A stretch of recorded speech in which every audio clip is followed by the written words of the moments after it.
Jake, you're waking my neighbors. You don't care? Okay. I can't say anymore. Do you play the guitar? I'm not very good. Show me. No. Entertain me. No. Everything else is a waste of breath. I want you. You had your fun. You don't get I was thinking, well no more. let's make a family. I want you. No one who I want wants to, you if you want. could want you more. Be careful, darling, you might fall. I want you.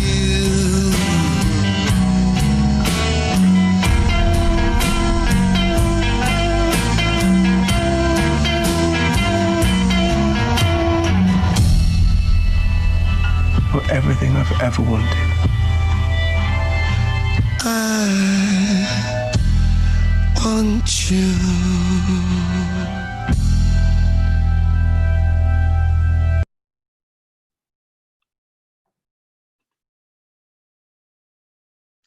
Hi, and welcome to Curzon Living Room, which is an ongoing season of live Q&A events on Curzon Home Cinema. My name is Mia Bays, and I run Bird's Eye View, and we are under the label Reclaim the Frame, a mission to bring ever larger audiences to films by women. This is a perfect example that we are showing tonight. I am in conversation about Only You with director and writer Harry Wootliff and co-star of the film Josh O'Connor. Welcome to you both. So if you're watching us live, we're taking questions via comments on YouTube, Twitter and Facebook. Twitter handle is at Curzon Cinema, so please use the hashtag Curzon Living Room and we'll read out as many as we can. So we have half an hour, so I'm going to speak really fast. There's a lot to cram in. So Harry and Josh, well, first of all, Harry, there's a wonderful quote that I read. I mean, I really think this is your directorial debut in terms of picture, and it really is one of the gems of 2019 UK cinema. And you were rightly nominated for quite a number of awards. And the thing that I really want to commend you for is the intimacy of the piece. And I want you to both comment on that. First of all, your sort of intention. I think you actually did talk about, you set out, that was your statement of intent to make something that felt intimate. And then I wanted Josh to pick up with you at like, it's so hard to orchestrate intimacy. So Harry, let's start with you. Yeah, I definitely, I wanted to write an intimate and raw love story where you really felt like you were going home with a couple and you were a fly on the wall seeing their relationship. I guess, you know, I think we've all got a curiosity about, you know, what goes on behind closed doors and what happens in other people's relationships. And I guess I just wanted it to be really visceral and for you to go in the cinema and forget about normal life and get really sucked into their relationship. And because I enjoy those films, so you know, I wanted to create that experience. Mm-hmm. And Josh, that, I mean, yeah, picking up on that, the intimacy between you and Leia is just incredible. It's really how, but also that's very, you know, there's a lot of choreography that goes on with, you know, the highs and lows of love, which the film depicts so beautifully. So can you just talk about what was the experience like for you in kind of creating that? Yeah, I guess you're right. I mean, it does take a lot of choreography, and I think basically the sort of, as Harry said, the intention from the off was that we had a relationship that felt as flawed and as kind of up and down as a real relationship is, and that those kind of shifts in a relationship came in a kind of as natural a way as possible. And so it's tricky because so much of it is, I mean, it's as is written, and there's a script, and that's what we did. And but I think so much of the kind of how we navigated those Harry's words was about making it feel very, very much in the moment. I feel like I'm sort of highlighting sort of basics, but it's basically what it was. So yeah. And Harry, you talked about the topic, not being able to, infertility, not being able to conceive is still really taboo. And I mean, it's sad, it is though, isn't it? So can you talk about, can you it's just kept talk so about that? private. I think it's really interesting that even having a miscarriage is more acceptable than not being able to conceive. And it's just really bizarre that in these times it's so shaming and so deeply personal. I don't know that there's any other topic which people just don't really share with people around them. You know, you never really hear until people are at the other end and they say, oh yeah, we had to have IVF, or it was a real struggle, or yeah, it's sort of interesting in kind of how shrouded in secrecy it is, all over the globe. Yeah. And Josh, picking up on that, can you talk a bit about kind of, again, going back to kind of mapping I mean, did you shoot in or out of sequence? Presumably out of sequence. So emotionally, you're going up and down in like even a day. So just talk about, because it's a lot. Yeah, actually Harry really protected us in that way. So we, and Harry, tell me if I'm getting this wrong, but I'm pretty sure we did all of the scenes in Elena's flat. We did in one big go. So we did that chronologically, because obviously that's something we could control. So I think that's right, that we did all those chronologically, and then afterwards we went out. Is that right, Harry? And then afterwards we went out and did everything and sort of pieced it all together.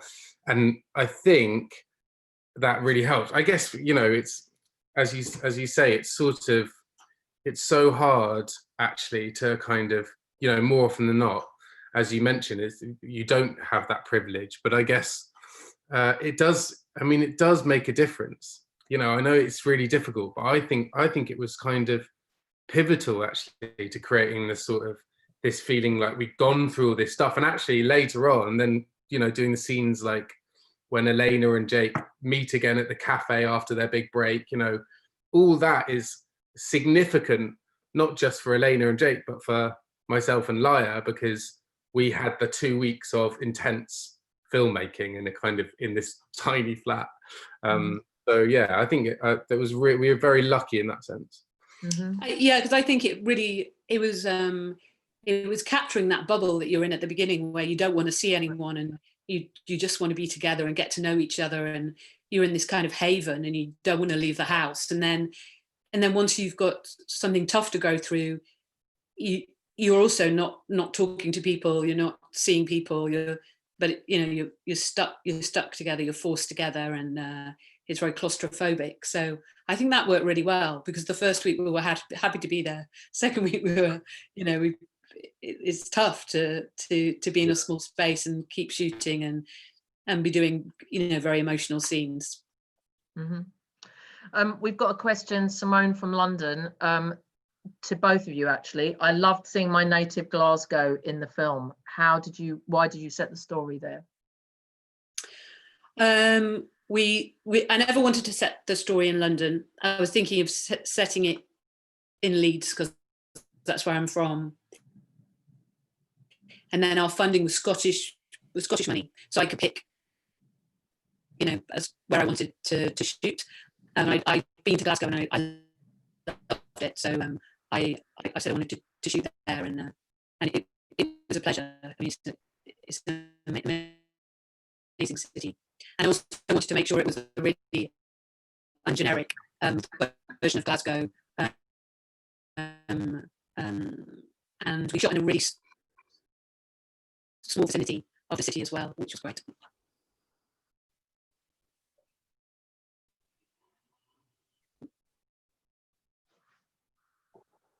I've got a bit of a frozen screen now, so I don't know if anyone else has. Yeah, just a little bit of a tricky signal, I think, there. So we've got another question here from Kelly. So did you have an intimacy coordinator? That's a really good question, because this is a new phenomenon, intimacy coordinator. So if yes, how did she work with the cast, and what was the experience like? If No. Yeah, I don't know if Why you not? can still hear me, but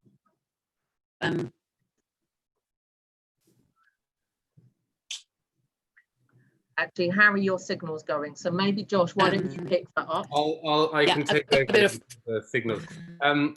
And Harry's gonna lose it if I've got this Yeah. wrong. My memory is that I've never had an intimacy. I'm breaking up a bit, I think. So I feel like that might be a new, like a new phenomenon. Yes, it is really kind of in the last year, actually.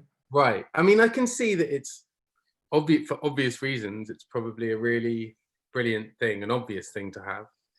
But I think, in my experience, I've been really fortunate, like, to work with people where it's only felt safe, and and I guess same with this. It was kind of, it felt like something we sort of talked through. I think as long as you talk it through and are really clear and concise about what it is we're doing. I always say it's like doing a kind of like choreographing a dance, because you sort of really, as long as you've got your parameters and you know exactly what at any given moment, like, you know, Laia kisses him there and then I grab her arm and she does that and whatever. Sounded more like a fight, but you know what I mean. So I think you know, if you've got those concise things, I think you feel safe, and if you've got a good leader, it's fine. I think then you can focus on what the emotion of the scene is, because I think the important thing with all the sex scenes is they're all really emotionally charged in different ways, and it's never really just about sex. It's always about something emotional that's going on for both of them. So for me, it was making sure that the physical stuff wasn't getting in the way of what the emotion of the scene was. And I think, going back to what you said at the beginning, Mia, about creating intimacy, it was, you know, what creates intimacy is those scenes feeling really emotionally true. And I think, Josh, hopefully you always felt like you knew what you were thinking, as well as where to put your hand and how long a kiss was going to be. And so it's sort of getting rid of all that, so there's no awkwardness, or so you can just think about whatever the intention is for the scene emotionally. I guess it's like, I mean, it's the same thing as kind of, you know, I think if you're doing any project really, if you didn't know your lines, then all you're thinking about are the lines, and you're not engaging with the other actor or whatever's going on around you. And I think I think that that any kind of intimacy has to be treated in the same way. That's why I liken it to a dance, because it has to have, your performance has to be the stuff that happens in the moment, and there's no way you're doing that if you're going, I don't know if Laia feels comfortable me kissing her now, and like, you know, all that stuff. You want to get that out of the window and like discuss day one. We're comfortable with this is what we're not comfortable with, this is what we're doing, and then it's all about performance, which is the kind of interesting stuff, I guess. Okay, so Harry, I'm going to put you on the spot now. So this is a question from Mark Winspear. Can you talk about casting Josh? What made you choose Josh? Josh has got to listen to this. And then Josh, or equally, what made you take the role after you first read it? Harry, well, first. obviously I picked him, so it's going to be a positive story. It wasn't that the other guy that we really wanted dropped out, and when we stuck with Josh. It was Josh came in for an audition. I hadn't seen him in God's Own Country, hadn't yet been released. Right. So I hadn't really seen him in anything, and he just really nailed it. And I do think it's I feel like I always say it's a hard part, and Josh got it. And you know, the kind of the balance of him being really naive and yet really emotionally intelligent, and sort of very charming, but never feeling like he was aware of his charm, and having this kind of real openness, and and doing, I think in the audition we did scenes like I can't remember the line now, you're everything I've ever wanted, and things like that. It's like if someone can, in my head, it was like Josh was saying it, but it could have been so bad as well. So yeah, and I think yeah, I mean, it's painful auditioning and hearing your script not being as you want it. It's very, it's very unnerving. You just think, I just need to rewrite everything. And then when someone comes in and does it as you want it, and even more, it's a massive relief, really. Josh. Yeah, I mean, likewise, I think I'm trying to remember. I remember at the time I read the script and loved the script, and felt like it was it was a subject I didn't know an awful lot about, and I remember at the time thinking, I liked the idea, I liked the challenge of, it felt to me like a very real love story from the off. And then I liked the challenge of, as Harry says, a kind of, I suppose, naive but like optimistic outlook on life. It's kind of this, I think Jake I remember thinking that trying to find someone who believes that, you meet the person, it's like a sort of fairy tale love story. And what I loved about this was you had this kind of positive energy, and then this quite natural crash of not being able to have children. A monumental thing that it can happen to anyone, sort of is the kind of the thing that stops that in its tracks and makes him rethink and reconsider his outlook on love and relationships and life and all that stuff. So it was, yeah, I guess that in a sense it was the script, it was Harry's words, and then yeah, I remember meeting Harry, and it's fun. To be honest, it's a weird kind of thing really as an actor, because there's certainly at that stage in my career, it was sort of, if you like a script, then you're in it and you're just waiting for them to say you've got the part. And so, meeting Harry and going, okay, great, we're going to work really well together as well, is just an added bonus. But really, you're just, I was sort of in from the off. So I was just waiting for Harry to say yes to me. And then I was in, yeah. But had you made God's Own Country at that point? Had you shot that and that was in the can? Yeah, that was in the can. But it was, I mean, I'm trying to get my date. I don't really know my dates, but I'm pretty sure it was quite soon after, but maybe I'd shot God's Own Country, I think. Yeah. Right. Certainly hadn't seen it. Yeah, never. I hadn't seen it, no. Yeah. But you're nailing that kind of incredible intimacy on screen, Josh. The two films back to back, the relationship is interesting, actually. Yeah, I think certainly for this film, it did feel like the intimacy was the kind of the main attraction, I guess. Yeah. I think it's a brave choice for to have made as well. I can't quite define why, but I just think it's a brave choice to want to play that part, actually. I guess I don't know, it's incredibly exposing in a way, and he's not I don't know, he's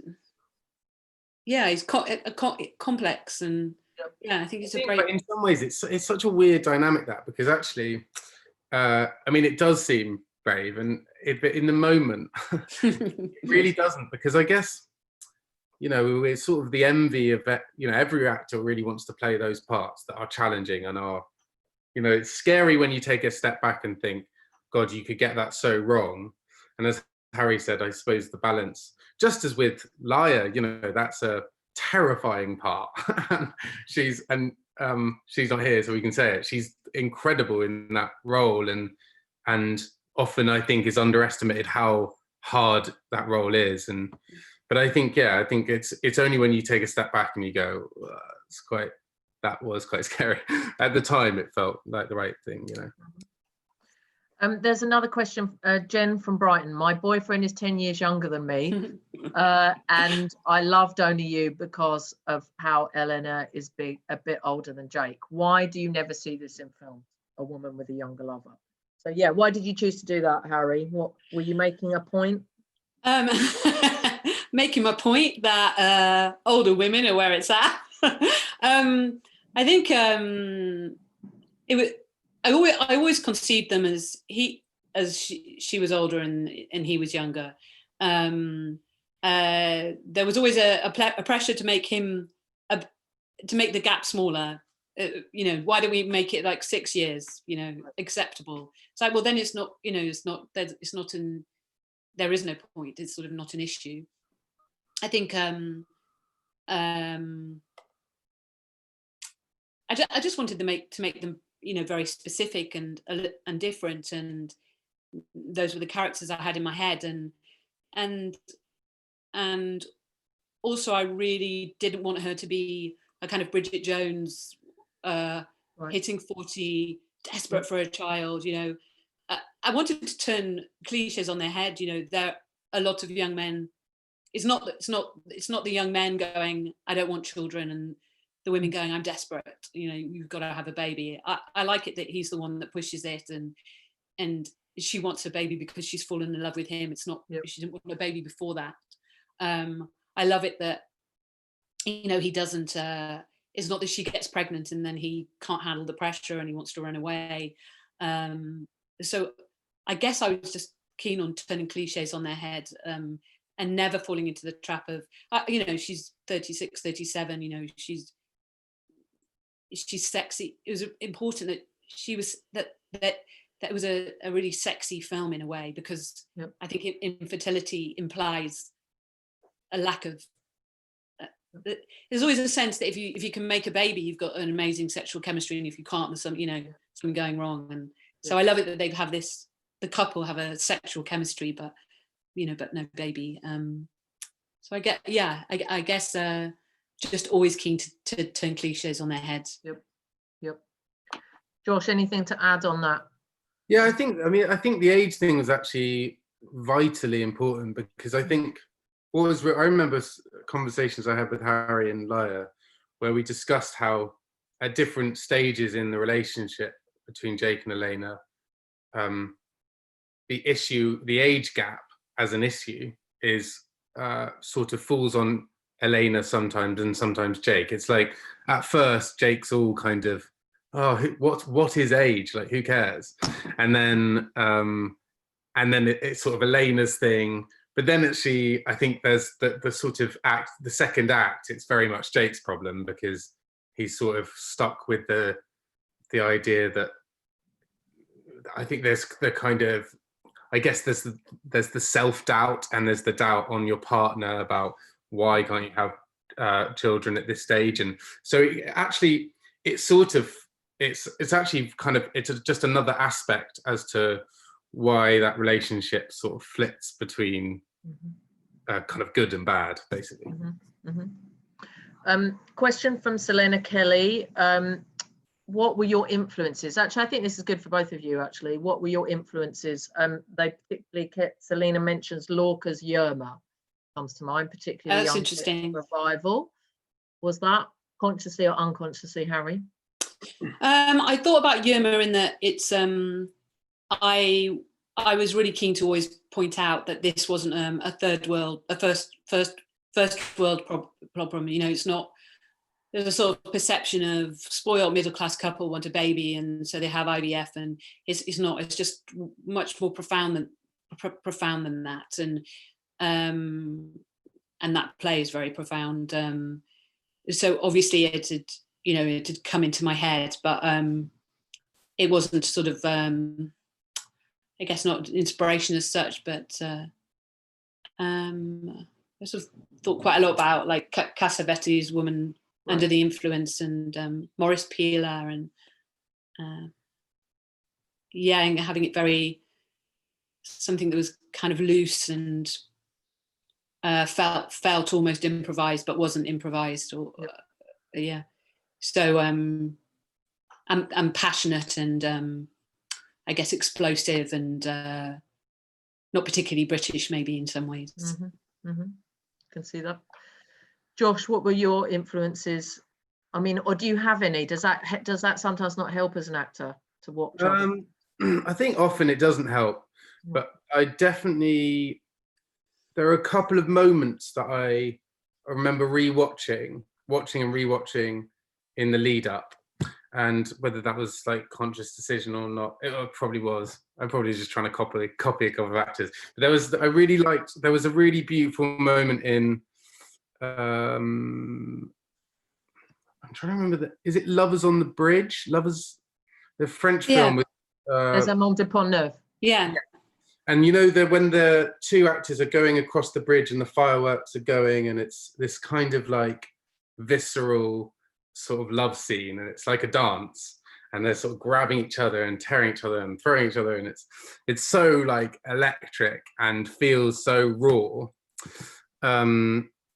And I think that was I remember feeling like, if you know, I think I've kind of referenced it in my head for other projects since, actually, as a kind of moment of like, if you were to strip any words or any, you only had physical movement, no sex, but physical movement, that to me is like a great scene of kind of the sort of the push and pull of a relationship. So I like that. And then I remember watching a moment in Blue Valentine with Ryan Gosling where he's playing the ukulele to Michelle Williams outside a shop. And I remember thinking, because there was a scene which is still in the film where I'm playing guitar, but there was probably a bit more heavily in the film because Jake was originally supposed to be a brilliant guitarist, and I can't play guitar.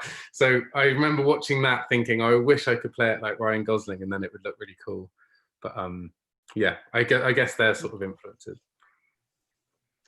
A key question about the soundtrack, the process of the soundtrack. How did you get to pick and choose? I mean, particularly, of course, one cannot not reference I Want You, Elvis Costello. On paper, I would have said, Harry, you're crazy. You'll never make that work. But boy, did you pull it off. I mean, it's beautiful. Like, so did you write it? Was it written in, or did that come later? It was written in really from the beginning. And I kind of sometimes with stuff like that, I have the idea and then you know, it'd be fun to think about music for 3 days, but I'm like, no, just make your decision and then leave it there, and you can go back and think about it again. And so it's kind of and it was actually that I picked the song, and then I think it was somebody said to me that, you know, that's not a love song, the stuff that Jake says to Elena, but it was just the vibe of the song, that it was kind of sexy and edgy and but romantic and sort of beautiful and sad all at the same time. So yeah, and then, you know, I'd kind of just play it and imagine the scene, and I felt like it would work, and sort of suited Jake's character as well. I think having kind of this eclectic, slightly sort of musical taste that's out of his time, and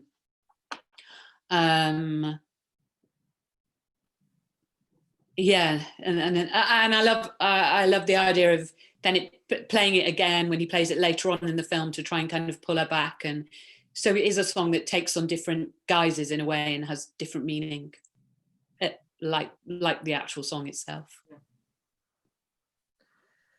Josh, were you a bit nervous trying to pull that scene off? No, I mean, I really do dance like that, and I really enjoy dancing to that. That's how I dance. So that was easy. And then I guess it was sort of, I mean, it's a really great song, and as Harry says, I think it's sort of, it works both in the two moments. It's like, there's not many songs that I think can make you feel like it's like deeply sexy and romantic and exciting, and then and what's so clever is we plant that at the beginning of the film, and then when we come back to it, feels nostalgic. It feels like a memory and like a recall, and the power of it the second time is like I remember sort of coming, I made a decision to, I think Laia did the same, but I might be making it up, but made a decision not to listen to it again after we did the first moment. And then when it came up again later on in that scene, it's, yeah, it's heartbreaking when he's trying to kind of fight for that relationship. Right. We're just going to track back a bit because actually there's a question which is a good one, I think, which is about rehearsal time. Francis Annan asked, how much rehearsal time did you have, and did anything come out of the rehearsals that worked its way into the script for both? We sort of had I had a lot of phone calls with Josh and with Laia separately. I've realised I really like actually talking to actors separately and not together. So, and also Laia was abroad and so was Josh, so it was kind of forced upon us, but it worked really well. So we had a sort of I had a succession of phone calls with them both individually. Then we were supposed to meet for a week, and it was during the hurricane period. So we got a day. So we got no rehearsal really. Wow. Very, very little. Yeah, I remember that day being quite terrifying because, yeah, I guess we'd all been sort of set up ready for this 1 week, and it was touching. Yeah, it was sort of, I mean, we were lucky we got Laia back in time after the hurricane, and that's the most important thing. But in some ways it was sort of thrilling. I don't know, maybe with hindsight, there was something about knowing we had this one day, and we were rehearsing in Harry's apartment in Glasgow, the one Harry was staying in, and it did feel, yeah, we were just all working it out together. And that, I think the three of us having that full day was, I mean, look, rehearsals are so important, I think. So any, you know, I mean, yeah, it's great.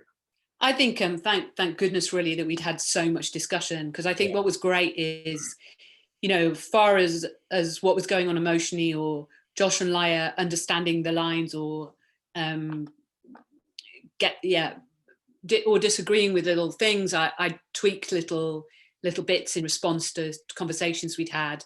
But I think because just there isn't the time for those kind of in-depth discussions once you're on set. So I think that was really incredibly valuable, and sort of a good combination, because then we just had this day we just read out loud basically all the scenes with just Josh and Laia in them.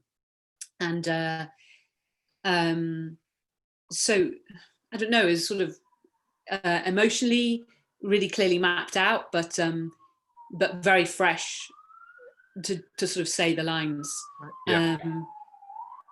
But you know, thank goodness as well that it just it worked, and the scenes really lifted off the page. I mean, for me, it was nerve-wracking just not having had them.